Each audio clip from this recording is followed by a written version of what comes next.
kita sudah bersama dengan Mas Ho sama Mas Anis. Halo. Halo. Ini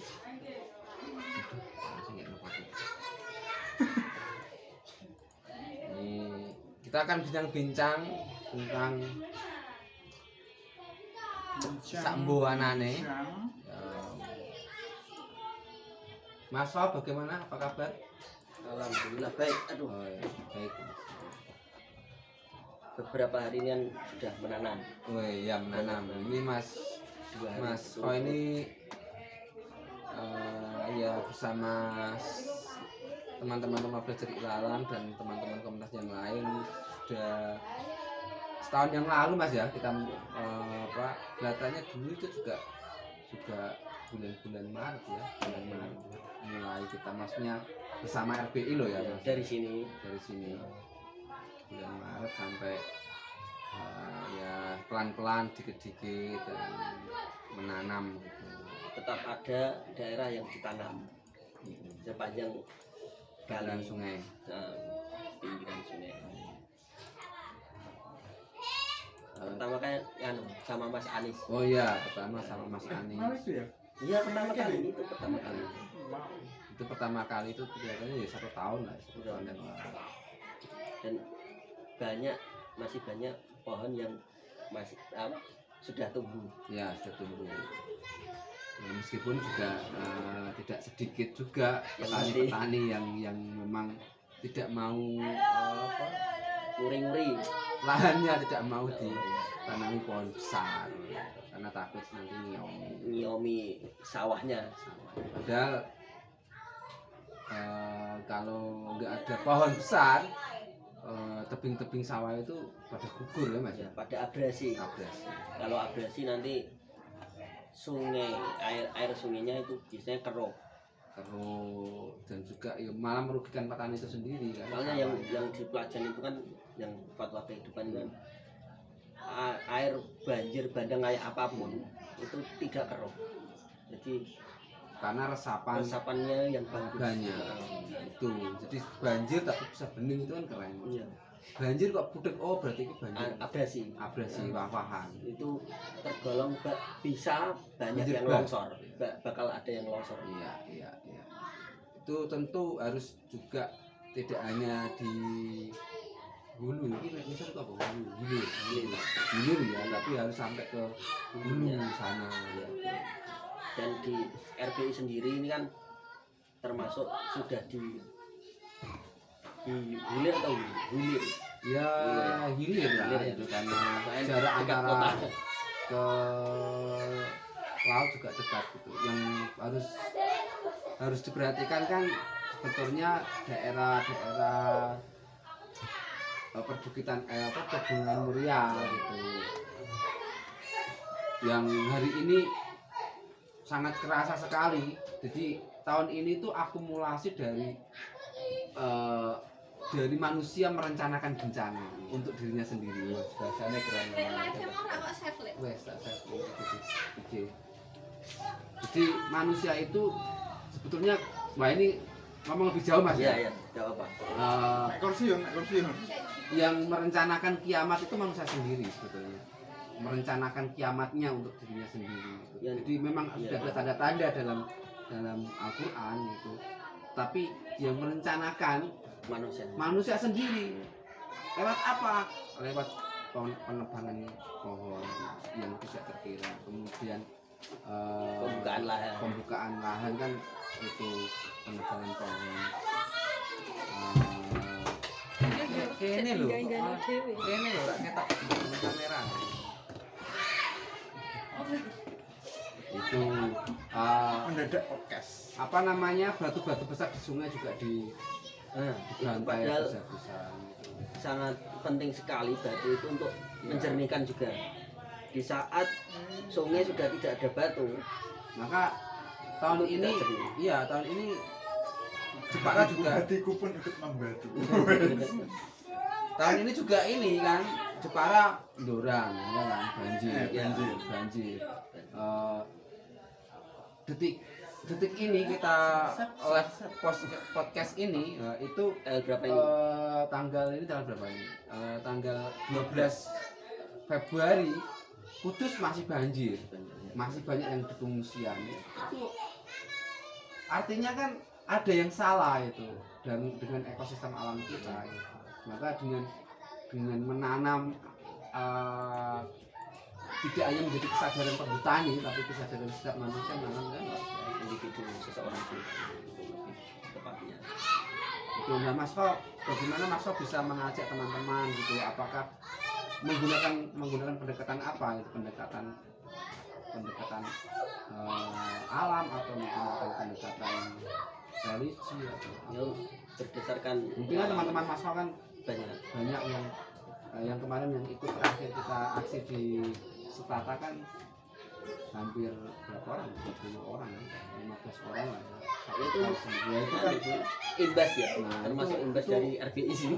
kok bisa mengajak sebanyak orang itu? Pendekatannya lewat apa Mas? Ya itu kenalan terus kumpulan itu ya, kumpulan yang rutinan itu. Terus berawal kan dari sini, dari RBI sini. Terus kalau kita menyebarkan kebaikan otomatis teman-teman yang lain itu apa sih, banyak yang nanya. Akhirnya pas dari sini itu ada yang nyaranin ayo nandur lagi. Terus akhirnya nyari bibit saya dulu, sempat ngambil dari sini juga. Yang saya kan lebih fokus ke ringin, karena ringin kan penyerapan air yang bagus. ya. Dari sini sama dibantu sama Mas Jangkrik, Oh iya Mas. gurunya Mas Saya Jangkrik. teater saya. Itu di bawain apa ya kemarin, kostik ya, yang kemarin Terbesi. itu hampir 1 kol itu Dari Mas Jangkrik. Wah, Luar biasa. itu semua di Pondok Asafiah dikerahkan sama santri kampung, gerakan semua itu bawa 2 kol sama banyak yang bawa motor. Itu ditanam di mana? Beringin Ini. itu yang kemarin ada Di Pondok Al Barokah Al Al Quran itu. Ya, di sana juga ada lahan yang mau ditanami. Nah, pendekatannya banyak sih, bisa sambil ngobrol ngopi. Iya, artinya maksudnya pendekatan soal kealaman atau bahkan agama mungkin. Ya, agama itu ya sudah pasti ya, pemahaman dari agama kan banyak ya. Kalau di kemarin kan ada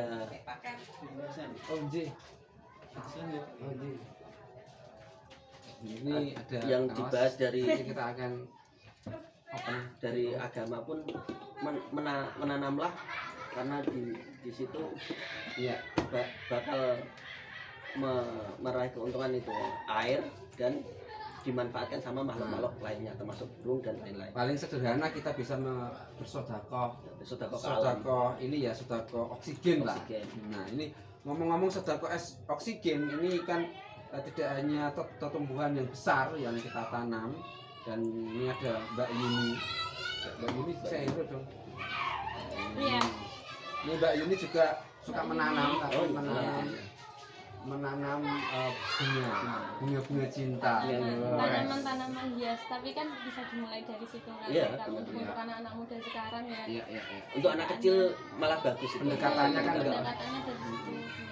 Mencintai alam dari Sejak dini. dari spot bunga Nah, gitu ya, kan gitu kan. satu bunga. Bisa dibuat judul itu.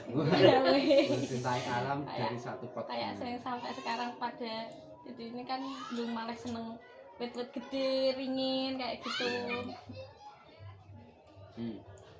Karena gini Mas, satu bunga ini itu bisa menyerap berapa nikotin gitu loh, maksudnya residu yang gitu kita hasilkan di ruangan. Ketika di ruangan ini ngerokok langsung ada satu bunga Sirih gini, gading ini. sirih gading atau ada sansevieria, itu yang paling kuat untuk menyerap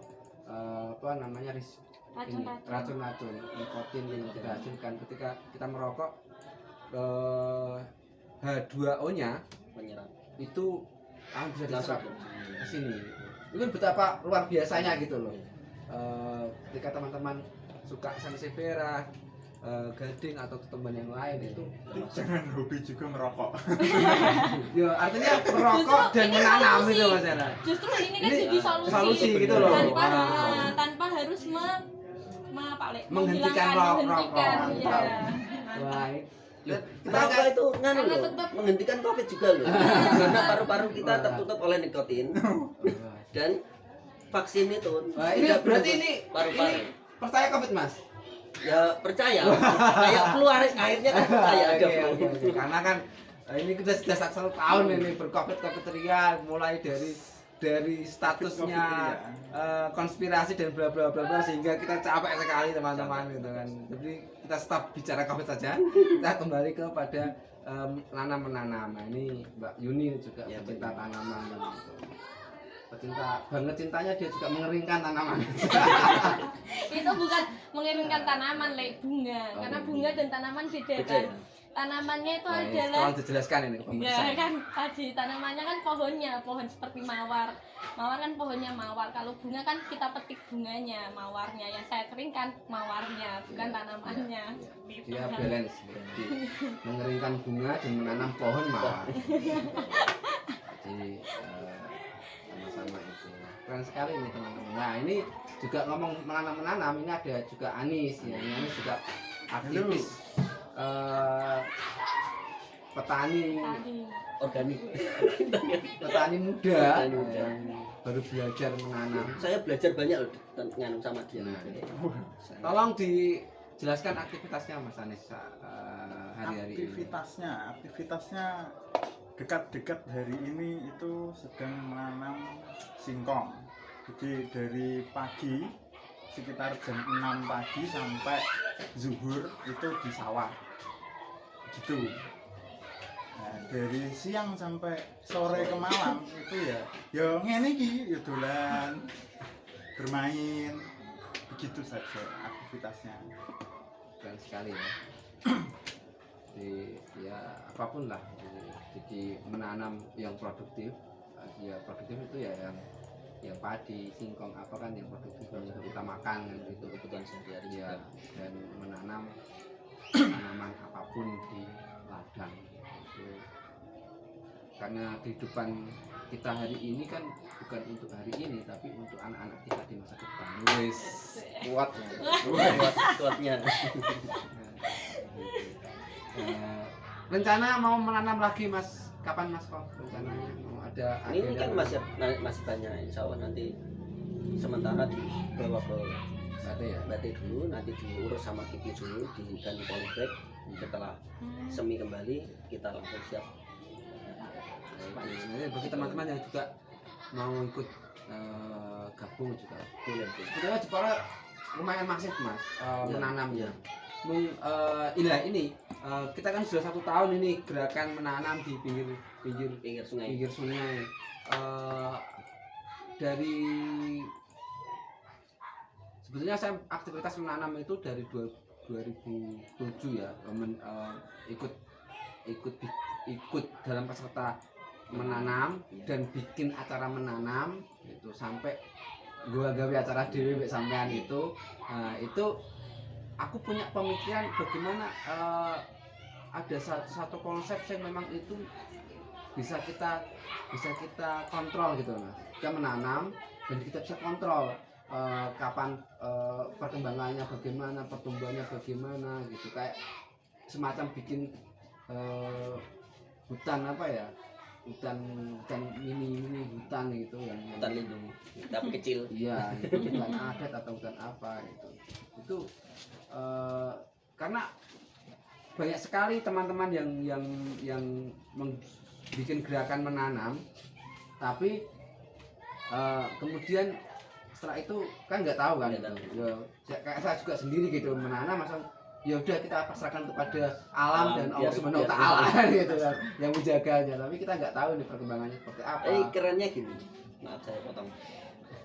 Yang kemarin, yang dulu saya tanam, kemarin kan kembali ke situ lagi. Tak lihatin masih ada dan masih jadi petani walaupun tahu itu tidak dipotong, dia tetap minta izin Soalnya yang kasus yang itu yang kedua UKBT yang di Pinusan itu ada kasus tidak izin sama petani, akhirnya dipotong semua. Dan itu petani pada marah. Yang kayak kemarin kan kembali ke Setata itu kan ada petani, saya mohon izin walaupun boleh atau tidak, yang mungkin saya sudah minta izin karena yang di pikiran kali itu kalau ukuran pemerintahan sudah tidak milik orang per orang, milik pemerintah, milik negara, miliknya Allah SWT.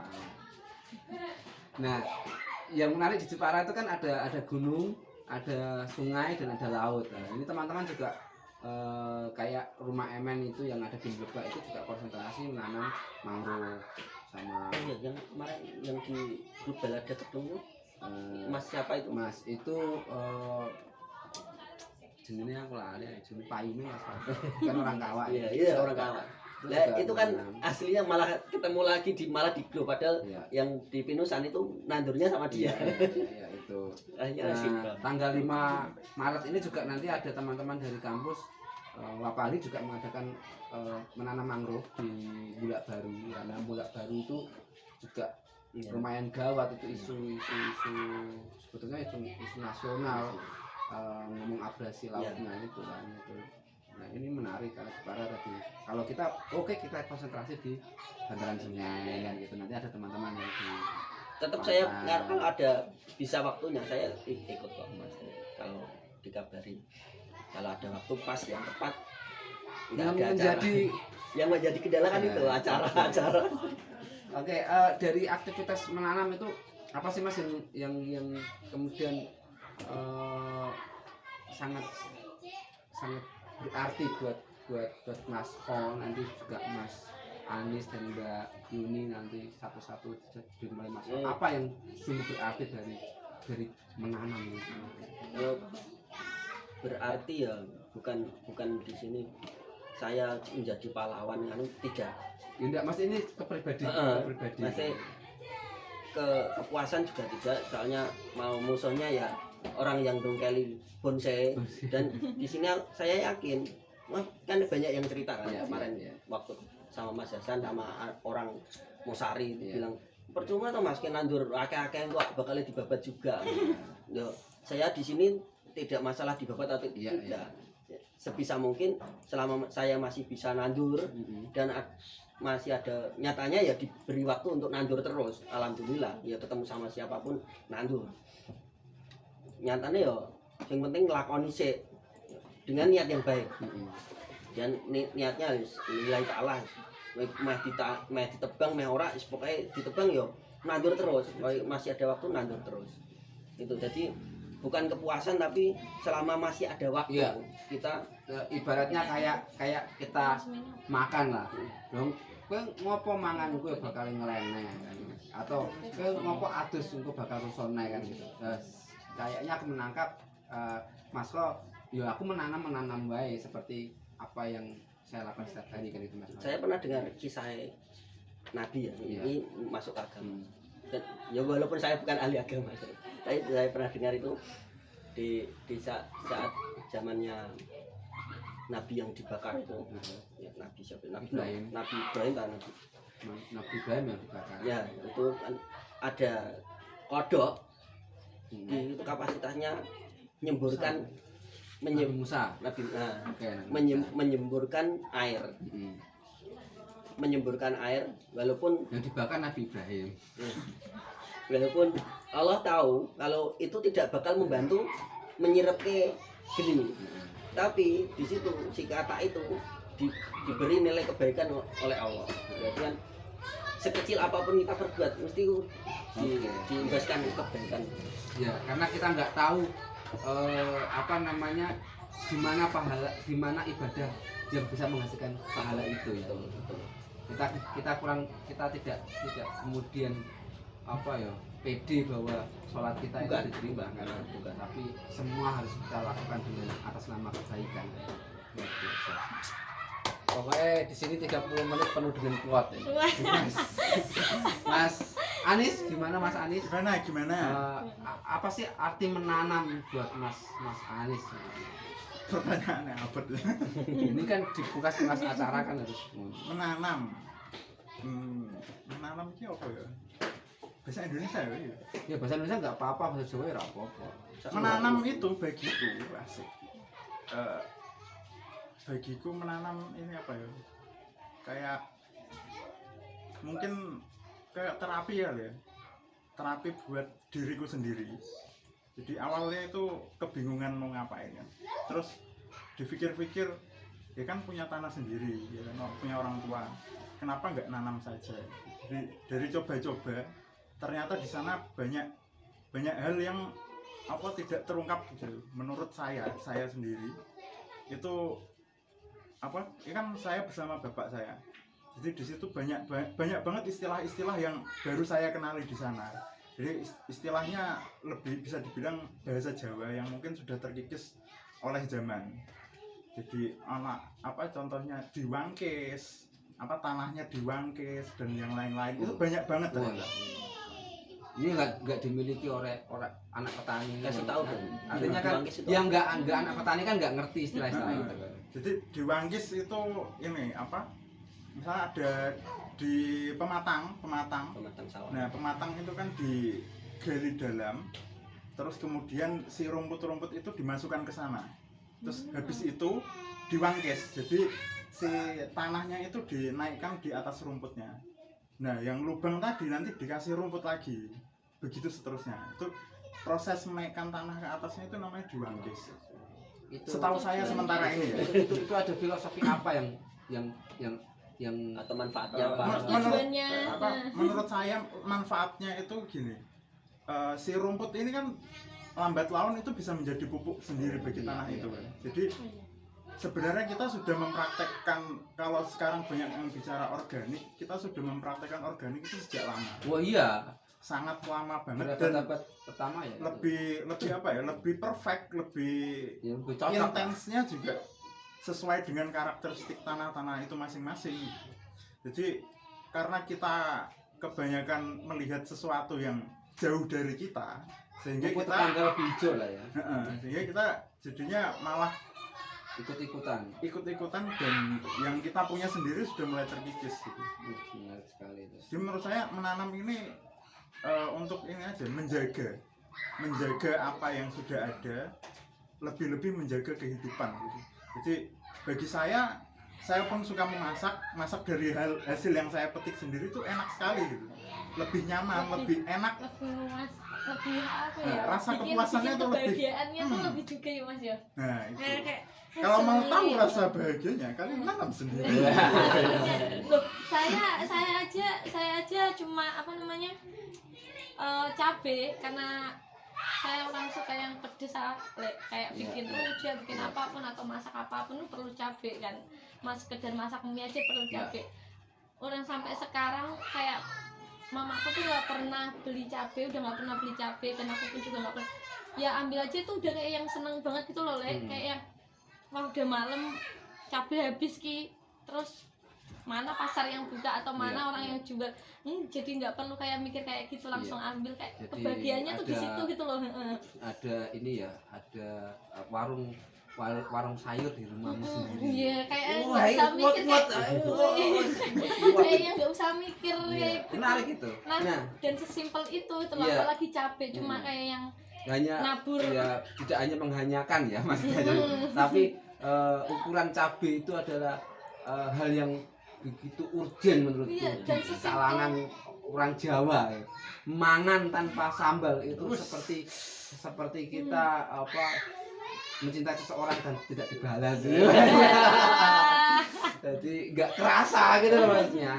Ingat cabai beberapa hari yang lalu naik 3 kali lipat. Oh, kan saat itu kayak gitu loh. Jadi kan apalagi kayak yang tidak perlu di rumah, kayak nggak perlu space. Aku tuh cuma kayak nabur bijinya di pot-pot bunga. Ya kayak aku punya bunga ini tadi, asal tak taruh aja dan mereka tumbuh kayak sendiri kan. Iya.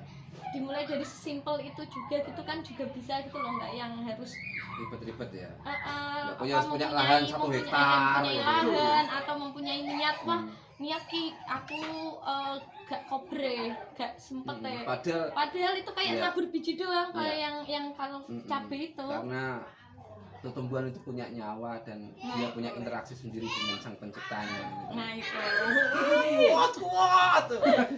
Kuat enggak. Nah, arti dari menanam buat Mbak Yuni yang ya apa Ya, perjalanan hidupmu yang kemudian Kalau menanam saya dalam itu kan lebih ke gardening kali ya, Iya. ya enggak ya. apa sih yang kamu temukan dari menanam itu? Iya, mungkin kurang lebih tuh sama kayak Mas Anies sih. Pertama itu emang healing, terapi. Terapi healing ketika kita udah sibuk di luar sana apa ini itu atau capek dengan apapun yang terjadi nggak tahu kenapa memang menanam itu menjadi kayak terapi. Iya. Pertama Dan itu pelampiasan yang halal untuk korban gitu.